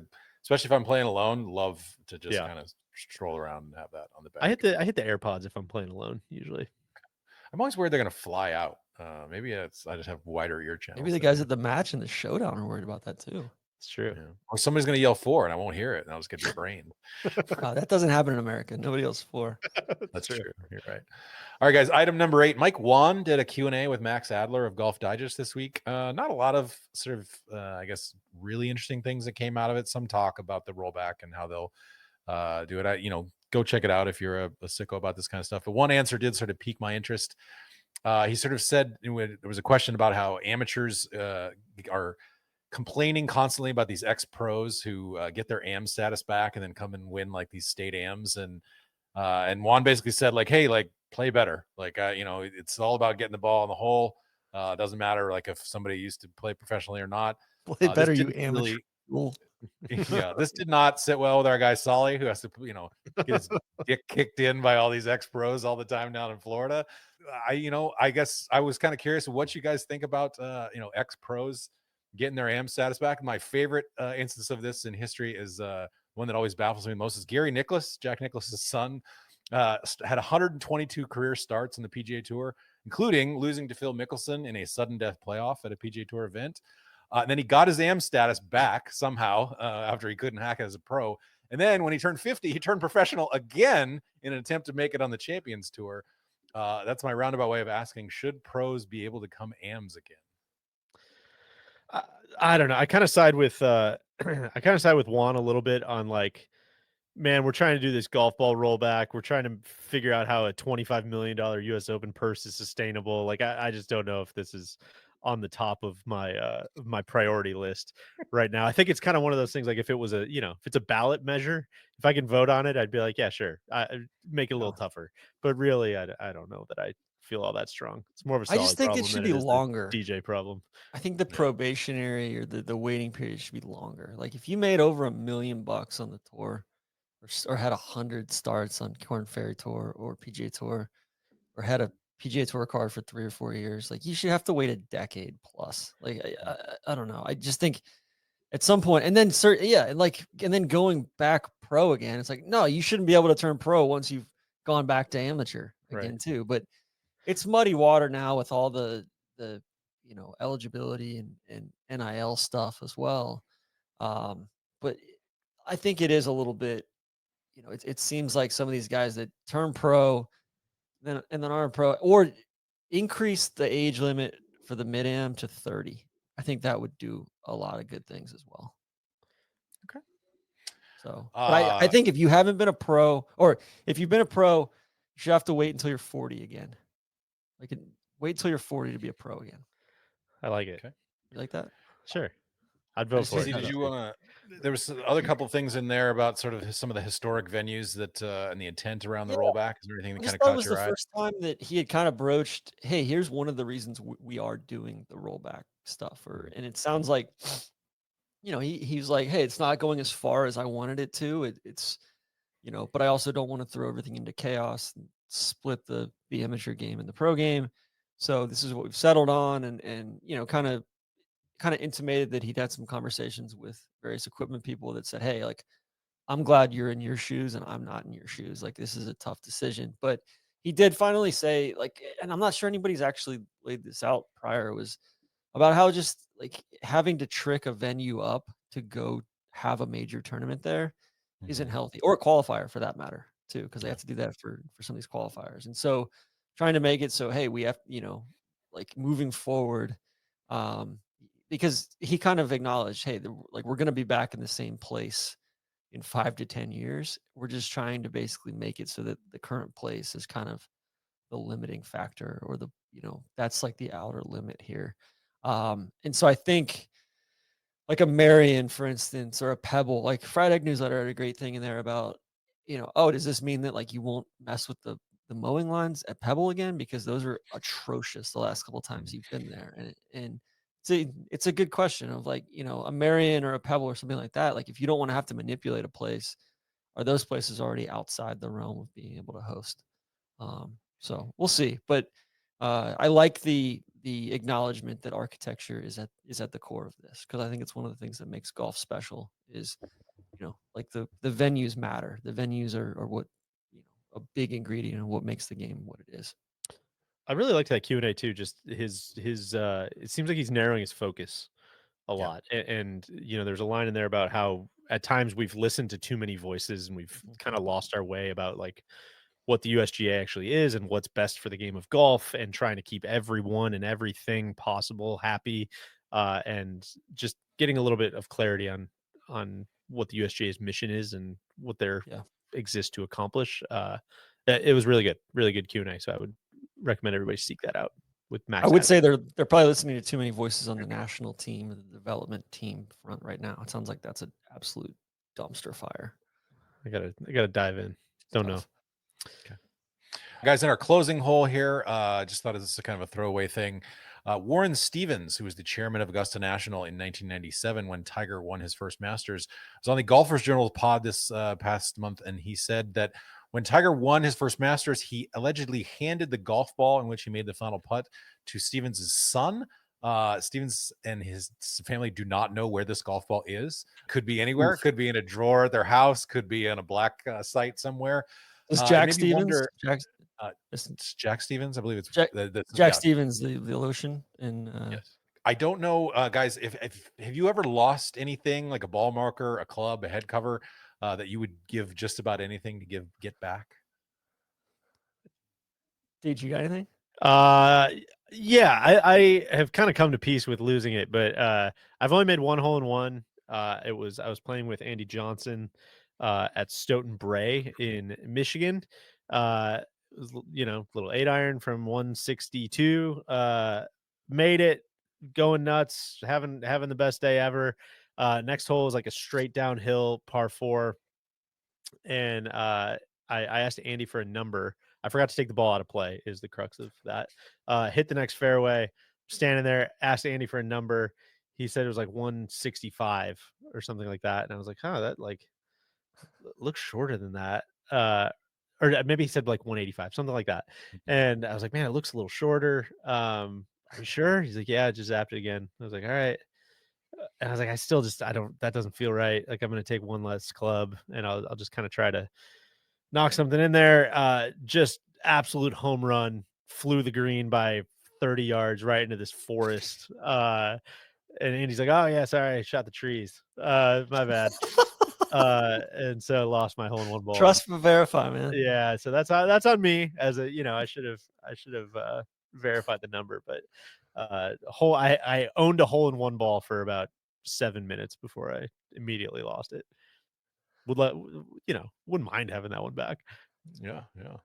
Uh, Anything on your list? yeah, this is like I don't know, this is so douchey, but they have these ball markers at Cypress that are so old school, and like they're so, they kind of fade out really easily. They're the plastic. Like I like little plastic ball markers with the little stub in them and everything.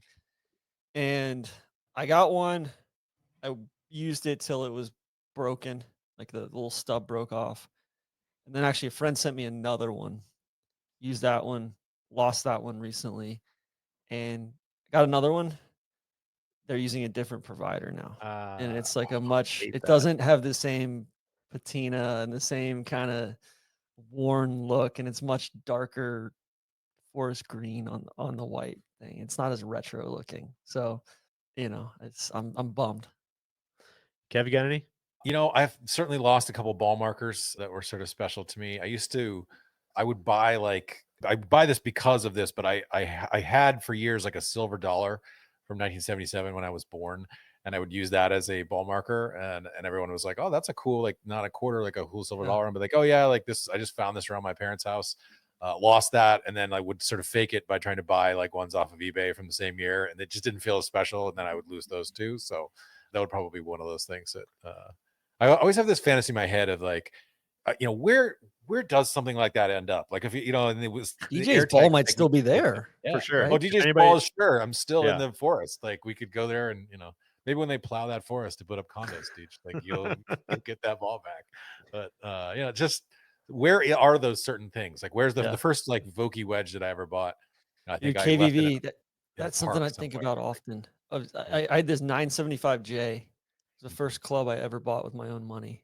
Or no, sorry, I had a 975D and then a 975J that I played with all through high school. And it's like, I don't know. That to me is like, that's my favorite golf club I've ever owned. And I wish I still had it. I don't know what happened to it. I don't know if Just I sitting in sold it or what. But garage randomly. yeah, Well, it's like it's probably, Mickelson's putter for years was like missing for they won the 86 Masters, like that big old vacuum cleaner looking attachment thing that he just put in his garage, and he thought like one of his kids like took it out to play with it or gave it away or something. And I guess it turned up recently, but it was missing for like 20 some years or whatever. But I still have, we'll say the first Scotty Cameron that I ever bought like with my own money when I had my first newspaper job. Saved up for it. I still have that in my basement. It's the one that I used in Strap to shoot the sort of career score. I don't use it anymore, but I'd still that one's going like in my coffin with me. That one's a keeper. I love it. That's the E9. Thus concludes Kev's E9. Thank you very much for great round, guys. putting that together. That was great. All right, a couple other odds and ends. Let's land the plane here. Walker Cup practice squad invitees were named. Just going to read off those names quick so you can hear them. Evan Beck, Parker Bell, Blades Brown, Luke Clanton, Ethan Fang, Stuart Hagestad, Max Herendine, Ben James, Noah Kent, Jackson Coyven, Michael Lasasso, Brian Lee, Tommy Morrison, Jay Summy, Brendan Valdez, and Jackson Van Paris. There will be 10 of those guys making the U.S. Walker Cup team at Cypress Point. Speaking of which, Nathan Smith, who is going to be the captain at Cypress Point, was also named captain for the next Walker Cup at La Hinch in 27. And then TC 26. I think they're doing it back to back to get it off. Oh, is that right? Cycle again. Yeah. All right, there you have it. So that's why. That was the reasoning. That makes sense. Okay. And then TC, Jim Farmer passed away. I know this was someone that was you had a spot in your heart for. Yeah, so I didn't know. So I was playing this year. I was playing at the Old Course this summer on my trip, and was fortunate enough to play with an RNA member. And I don't know, it just Tom Brown, who was his like son-in-law, basically. So Jim Farmer, I didn't know that the RNA had an honorary pro. And I was like, oh, like that's fascinating. And so Jim Farmer was that honorary pro. He owned a golf shop in town. He was born in St. Andrews, 1948. He played in 6 Open championships. He actually played football or soccer for the Hearts. He was signed at 17. them, which that's pretty big time Wow. football. So tore up his knee and then ended up kind of turning back to golf, won the Lytham Trophy and turned pro. And he was the honorary professional of the RNA. Actually took on that role after one Johnny Panton after him. And yeah, he was, played in Open Championships, ran the boys development national team for years, massive kind of PGA member, led them to their first victory over the US in 23 years at the K Club, 2005. And yeah, he was called Mr. Golf in St. Andrews, which to be called Mr. Golf Wow. in the home of golf is pretty cool. So he turned 76 this past Tuesday and passed away unexpectedly a few days after. So I got a chance to walk a hole with him.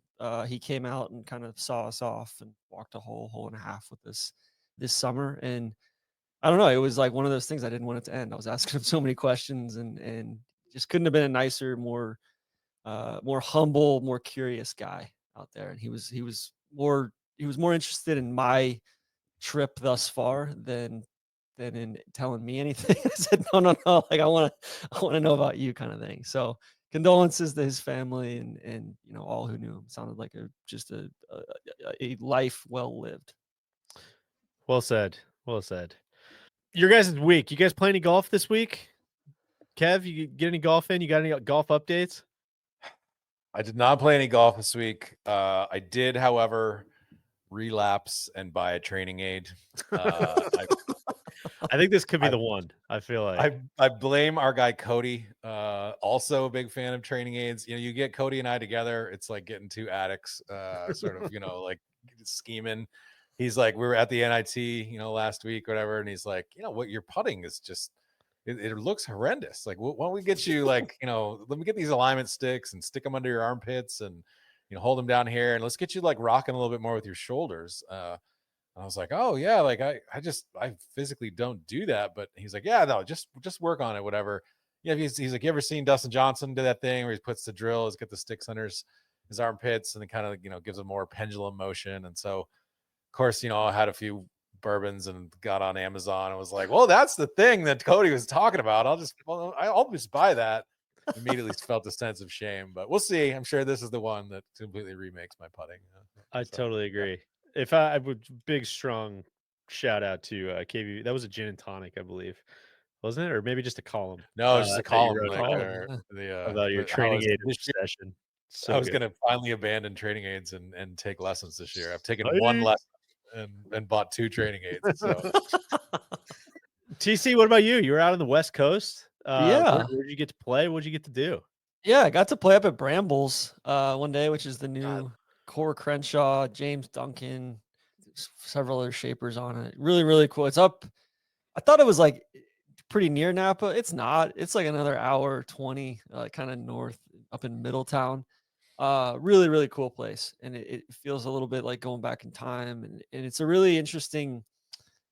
First of all, I love the golf course. I thought it was going to be a lot more rustic in the conditioning and the presentation, but surfaces were banging. They've got this Xeon Zoysia that they've kind of just trotting out, and man, it was firm and fast and firing. Had the course is kind of, it feels like Scotland in parts, kind of like Europe in the Highlands, and then 4, 5, 6 uses this property boundary in a really, really artistic, cool way. 9's one of the better holes I played this year as far as the strategy that goes into it. Kind of reminiscent of, there's a hole at Colorado Golf Club that's like that too, where it's like almost the antidote to distance, where like there's a creek that runs up the left and you have to clear the creek at some point. But if you play up the left side and really hug the creek, you have a good angle into this pretty wild green. It's got kind of like a reverse road hole green too. Yeah. So and just a great golf course. It kind of brings you back to like, it's just all about the golf, and loved it. Cool. Like it seems like they're trying to really be patient with figuring out, hey, what do we have here? And we're going to react to, all right, as the golf course grows in. Cool. They have a very minimalistic, kind of simple operation in the shed. Thomas, the pro, is from like 4.5 hours kind of outside Melbourne to inland Australia, and then came from Waikago. I could have talked to him all day. Like fascinating guy. He's perfect gentleman and awesome hospitality with him, and superintendent out there was fantastic to talk to as well. So if you get a chance to play out there, you guys will love it. It's awesome. And then went down to Cal Club and played down there for a couple days as well, which probably the best playing surfaces I've played in years. Javier Campos, who's kind of the well-regarded super out there, and a cool, really cool story in his own right. It's wall-to-wall fescue there. He had him running at like 13.5, and that place is awesome. And I think the camaraderie and I don't know, just the sense of, it's just a really, really cool place. And it reminds me more of my favorite places in Scotland than anything else in the United States does. Just the whole, I don't know, it's truly like golf is the fabric that binds, and it's this cool oasis in the middle of South San Francisco. So, God, yeah, those are two Wonderful. places high on my list that I need to get to that I have not seen yet. I had I would say an opposite week to that. Not only did I not play golf, but the golf courses I was at were not quite the Cal Club Brambles caliber. That's because we were filming a Strapped season. wow. Yeah, very Oh my exciting. goodness. Breaking news. I was filming with Neil and Randy this week, and it's a season we've been working for a long time to put together. I'm not going to say where it is because I think it's going to be fun. It's going to be a fun reveal once we get a couple of the pieces put together, and I'd like to drop a trailer that will kind of share some whiffs of what we did and why we did it. But it was a really, really, really, really, really fun trip. Everything that Strapped is about. I got to see some places that I've wanted to see for a long time. Got to meet some people I wanted to meet for a long time. It was awesome, man. I was so pumped to be back with those guys, and both of them played some nice golf too. So it was fun to watch them. See how they've improved. We don't get to all be on the same golf course very often these days, so it was fun to be out there with those guys. I got two Wait, questions. Sure. Yeah. Was there a budget? And if so, what was the budget? Because you guys left it at kind of a tenuous spot after the last one. We did.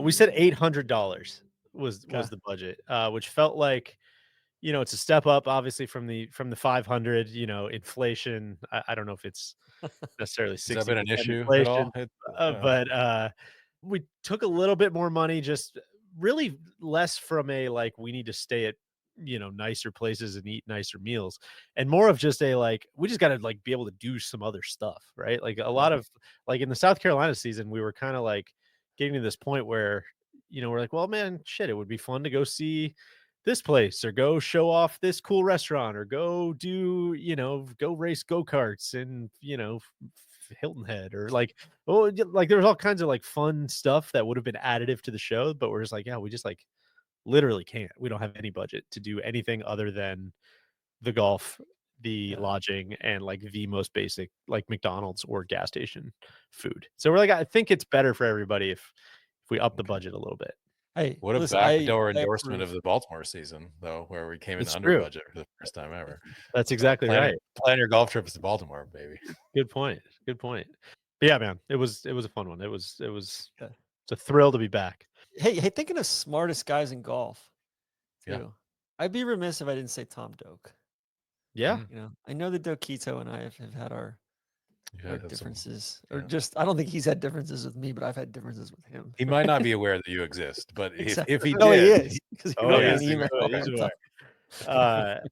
But no, I mean Doak's brilliant, and I'm a huge fan of his work. I'm a huge fan, both written and in the ground. So Here. All right, guys. Couple final little news and notes. On the YouTube channel, we released a city tour of Brooklyn with Neil and Randy. Speaking of Strapped, that was sponsored by our friends at BMW. One of my favorite videos in a while. I absolutely love the energy, the aesthetic, the motif of these types of videos. Tron, you and me and Randy did one out in Denver earlier this year. I would love to do about 100 more of these, just showing off 100 different cities and places, and just really fun. I think sometimes we can get in our own head about like, if we're going to do a video, we need everybody to be there and it needs to be some big thing. It's like, no, maybe we should just go into a cool city with a couple people and, somebody who knows it really well, and try to get a little locals tour of the place. And these videos have been just everything I've wanted them to be. Shout out to Matt Golden, who shot and edited that entire video. Turned out so cool. Shout out to Lucas, And of course, Lucas, the magician. director of magic at Liberty I'm National. so glad you got to see Lucas DJ on film, having not got to see him at the NIT, because truly a mind-blowing experience to just watch him do tricks one after another. TC, you were asking about the ginkgo trees up here in Milwaukee. Yeah. Dude, they're changing colors, but the leaves are still intact, man. So it's kind of it looks like it's going to be kind of like mid 50s for a while. I don't know. We might just be at Looked like this Thursday, Friday an impasse. Maybe get they're just going to give up eventually here, but there's no like big freezes at least in the 10-day. So we'll see. You wrote on gin and tonic this week too. I did write on gin and tonic a little. I wrote about my losing streak on the golf course to my friend AJ. I've now lost, I believe, 7 matches in a row, which TC, it really reminded me a lot of like when you first moved to Florida, and you and I used to play together all the time, and we had the same handicap, and how much of a joy that is, and how rare that is, that you have a golf partner who is like, no, we're dead even. We're not giving strokes. We're just going to go out and play real golf. It's kind of made me realize how rare that is and how infrequently that happens. And what kind of made me laugh about it is, like, even as your handicap kind of like drifts in separate directions, like TC, you've gotten much better than I have, much like AJ has gotten much better than I have. You're still like, no, man, like we're not giving strokes. I don't care what the system says. Like, I'm not like, I would literally rather lose over and over and over than like take strokes and get this victory that's like, oh yeah, I know you technically shot a lower score than me, but like I win, you suck. Like, that's not how it's supposed to work. So it's like the I eye don't know. test. Exactly. Right? So I've reached a point in my life where I would much rather win honorably than avoid a big losing streak. So wrote about that, wrote about some parenting stuff, some takeaways from the first couple months. So read that on nolayingup.com. What else? A little shout out to the Miami Redhawks. Yeah. Los Redhawks, the U. So Coach JD Fletcher, he's been there. I think this is his 4th season.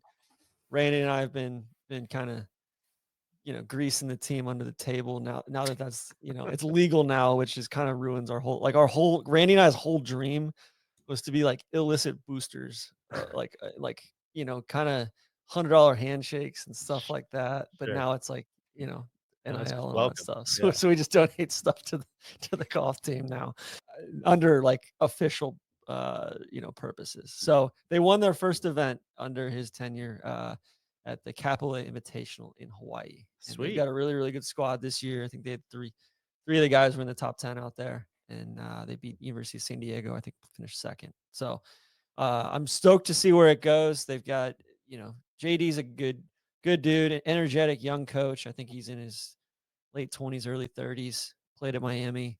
Like the kind of guy that gets you jacked up about golf. And it doesn't matter if it's college golf or junior golf or pro golf. He's just a good dude. So shout out to them. I'm excited to see what the spring has in store. Hell yeah. Guys, I think that's going to do it. We have one little thing we started doing last week that we've started calling One for the Road. We're just turning somebody loose. Go get a story. Go get us something good to end with. KVV, that's going to fall to you again here. You waxed about Gary Player and dug into some of the claims that he's maybe been calling kids fat to their face for a long time, and some of the ramifications of that. Again, you can listen to the end of last week's episode to hear that. Kier, I have no idea what you dug up for this week, so I will turn it over to you. Play us out. What do you got? Well, I think that One for the Road is going to be kind of a segment where we just find the weird things throughout history that have happened that have delighted us in some ways. Guys, I love Phil Mickelson, at least as a concept. And one of the things that I love about him is all the weird shit that sounds made up about him, but is actually true. Like that time in the President's Cup when he told Kevin Kisner that an astronomer had told him to please have Kisner face him on every shot so that he could pull energy from Kisner's belly. That is a real thing that happened. Or the time that he admitted that he had changed all the lofts on his irons after the first round of the US Open at Bethpage. And then for the rest of the tournament, he and Bones could not figure out how to gap between his clubs because they just completely were fucking completely clueless about how far the ball was going. or the time that he believed that he, of course, this is very famous, that he was playing catch in the parking lot as part of his warm-up routines, and he thought that this meant that he could pitch professionally, and so he asked the Toledo Mud Hens for a tryout, and then did not hit 70 on the radar gun. But then he vowed that he still believed that he could pitch in the majors, and he was going to continue to work on it. But I don't want to talk about any of those things. Somebody should get an update on that, how that's going. Yeah. What I would like to talk about He this might be playing in time that is Saudi baseball league. yeah, That's true. What I would like to talk about Cologne. what I would like to talk about today, just a little reminiscing down sort of memory lane, is the time that he told Golf Digest in 2019 that his wife Amy had bought him a dinosaur head as a birthday present. Like, this is some weird Howard Hughes shit. If you're dinosaur head. if you're watching on YouTube, you can see what's going on here. I have a picture of Phil. Amy is in his lap, and then to their left is a giant dinosaur head, which would not fit TC in the TGL arena. Is that true? Well, I think the head would fit. Okay, Head would fit. We don't. Yeah, we would have to do some sort of calculation or extrapolate this out into. It looks like a T-Rex, correct? Yes, it is a T-Rex. We'll get to the details of that in just a second. Guys, Amy occasionally would buy him as sort of the man who has everything. What do you get him? Would increasingly come up with like weird things to get him for a birthday present. How word of this trickled out, I'm not sure, because there's no other reference to it prior to this Golf Digest interview. I went through the archives to try to find it. But Golf Digest did get word and asked him to say, Phil, like, not to get too personal, what's up with the dinosaur head? He said, well, that was a birthday present from Amy last June. Of the dinosaurs that have been preserved, there's the number one is Sue, a very famous one at the Field Museum of Natural History in Chicago, a Tyrannosaurus Rex. Her head is like 5 feet long, but this one Amy gave me probably wouldn't fit in the TGL screen. Right. Yeah. This one Amy gave me is from Mongolia. Dulce just asked if this was a male or female dinosaur head. And he said, well, it's a female, but not that I would know by inspecting or anything. I'm just going by what I was told. They asked him what he had named his dinosaur head. And he said, I haven't named it yet, but it's the coolest thing I've ever gotten. My kids and I sometimes will just sit in my office and talk about what the world was like 68 million years ago. Amanda, our oldest daughter, wanted to be a paleontologist for a long time, even before we got the dinosaur head. So our kids are really into that stuff. Golf Digest wanted to know, what was it worth? He said, I don't know. It was a birthday present. We've had 4 or 5 people bid on it, but it is not for sale. Talk about giving something to the man who has everything. I was really surprised, just like I was when Amy gave me a meteorite. That's right. I have a meteorite from Argentina. It was a crash that occurred in the 1930s. I got that from Amy last Christmas. It weighs about 300 pounds and is the size of a basketball. I also have a small one that Frank gave to me. Phil has 2 meteorites, multiple meteorites, about the size of a softball. There are more meteorites out there than dinosaurs. Just still can't sort of quite wrap my head around this. I did look up, in case, we'd heard maybe that some of the reasons that Phil wanted to sign with Liv over the years is because money was getting tight. So I was kind of interested in wondering how much would this T-Rex skull sell for, were it to go on the open market. There was a New York Times story in 2022 about a T-Rex skull that was supposed to fetch a $15 million at a Sotheby's auction. And so it's be similar kind of to this one that Phil has. It ended up only getting 6.1 million. So the market for dinosaur heads is really not quite as lucrative as once thought. So no idea how much Amy paid for this. No idea if it ever actually would be for sale. Truly no idea if Phil still has it. This is 2009. There's been no other sort of references where Phil has commented on the dinosaur head.